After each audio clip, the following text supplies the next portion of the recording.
Hey everyone, and welcome back to another video. And in this video, I'm going to show you how to factory reset your Vizio TV. Now this video is going to be particularly useful for individuals who have a Vizio TV and maybe you're selling your TV so you want to restore it to its default settings. Now this video is also going to be short, sweet, and simple, guys. There's not going to be a lot of steps involved.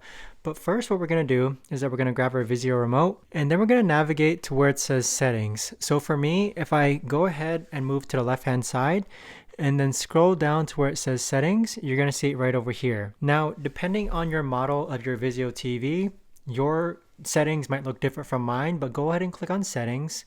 And then from here, you're going to scroll down to where it says reset and admin. So it's this button right over here in the bottom left.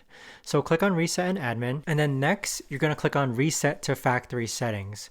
So what this is going to do is that it's going to clear the memory and reset all the settings on your Vizio TV to its factory defaults.